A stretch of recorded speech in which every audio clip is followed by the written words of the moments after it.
Hey there, welcome back to the channel. Today I tackle a new mess sensor as part of a new series where I find ways to make my workspace more tidier. This room I dwell in is a work in progress. I'm always looking for unique and new ways to make the workspace more efficient. For this, things need to be tidy. First on the list, tapes. May it be duct tape, painter's tape, regular sellotape, isolierband, if anyone knows what that means. It doesn't have a designated space, and that's what needs to change. Hanging things on the wall has proven to be both efficient and aesthetic. It forces me to put my tools back during the ongoing projects, and no one can argue with how good it looks.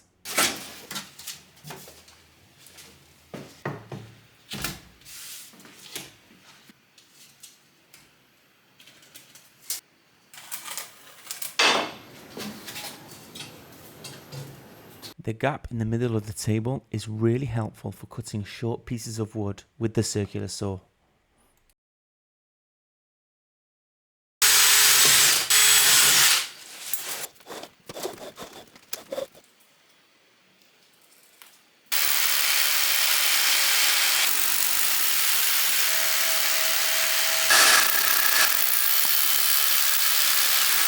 I put the piece of wood on the wall and measured the distance from the piece of wood to the existing toolboard. Then I went and designed a spacer that I can put behind the piece of wood, in between the piece of wood and the wall, to make the actual piece of wood stick out.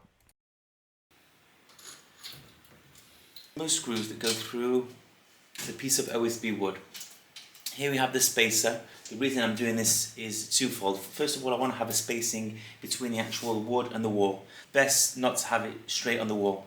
That's from my experience. Second of all, I want it to have the same distance from the wall as the existing tool wall that I've got.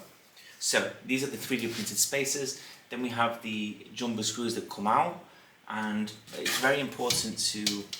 The jumbo screws are fantastic, but if you mess up the actual installation, it can get pretty ugly. For instance, this nut that's connected at the end, okay, it needs to be perfectly positioned on the actual screw before we insert it into the wall. If this disconnects while in the wall, then you're done for. You need to make a new hole, and that's like a real hassle.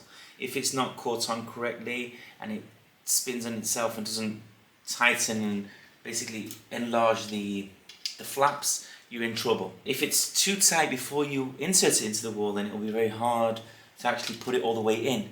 So sometimes a jumbo screw will catch into the wall before it's fully inserted into the hole. So you need to be pretty precise when using the jumbo screws, especially if it's in something like this, where you've got like a piece of wood, you've got the spacer on the other side. There's a lot of things happening here, so you need to think about it. Okay, let's do it. Let's do this.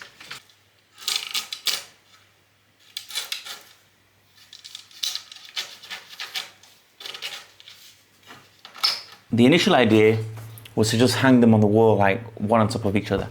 But this is, obviously it's the easiest. You can even do it with a screw or with a nail, just hang them on. That's what I've seen most people do.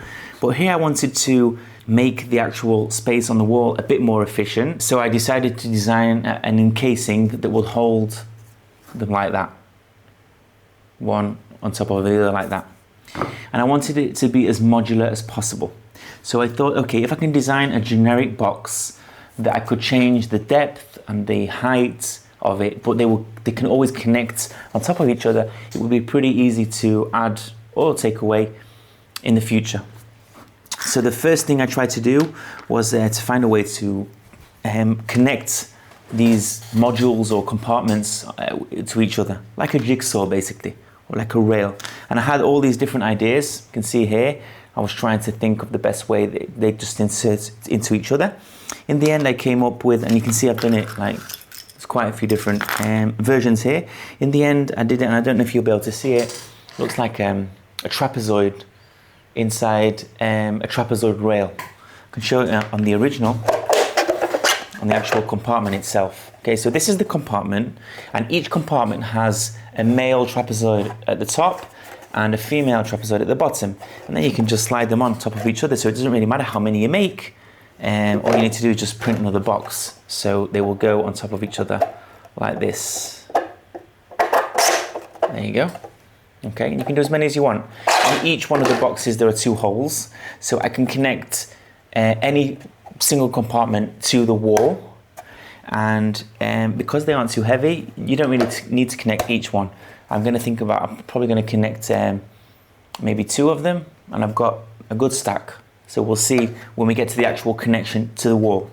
Because you have this generic build, you can do whatever you want in between. So you can make the heights smaller or bigger, and you can add specific custom-made compartments. So if I'm going to be storing these discs as well, and I want each disc to have its own compartment, I can take one of these and split it in between to have like kind of like separate compartment for each one of the discs. And that's what I did in the end. So let's have a look at the designs that I had, that I used in the end. Okay, so we have the standard box that basically houses any one of the tapes. And then we have a CD box, that's what I'm calling it, that will house each one of these discs. And then I did 2 separate ones. I did one with 5 compartments and one with 4 compartments. So the 4 compartments is each one of the compartments is a bit higher, and then you can add like these thicker ones inside. Okay? I also made a smaller one for the smaller tapes, like for instance this one. So this compartment is split into 2, and then you can just add like this. See. Let's go and see what it looks like on the wall. One more thing, the first prints of the 2 silver ones, okay, 20-hour print by the way, died right towards the end. Can you see that? I'd say 5mm towards the end. So all of this filament goes to the bin. It happened because the filament roll kind of overlapped itself and it wasn't able to spin freely, and then the filament just stops itself from being inserted into the nozzle to carry on the print. At the beginning I was devastated, obviously, but then look how things work out to the best. I found out that the connection between the part that goes on the wall and the rest of it was just not strong enough. I tried to make this as thin as possible. I want to save on printing time mainly, but also on the actual amount of filament. So I made it as thin as possible. The actual walls are 1 mil thick, and that's pretty thin. So what I did was, on the newer design, I added a fillet on the sides, and then it makes it much more sturdier. So the next design is just much stronger. So this failing print, it failed, and it's good that it failed in the end. That's why many times I will do a small print like this. Okay, so this was an intentional print where I didn't want to go the entire length. I just wanted to check the connections, and then when you see everything's okay, you can print the whole thing.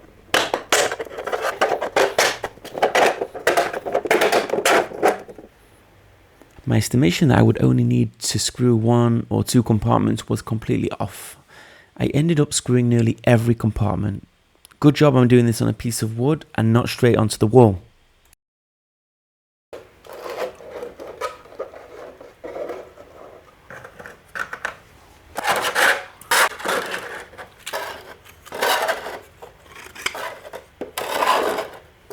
So, this will be the first of at least 3 videos where I make my workspace tidier.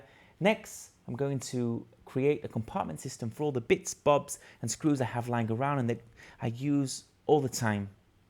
As always, thank you for your time, and I will see you on the next one.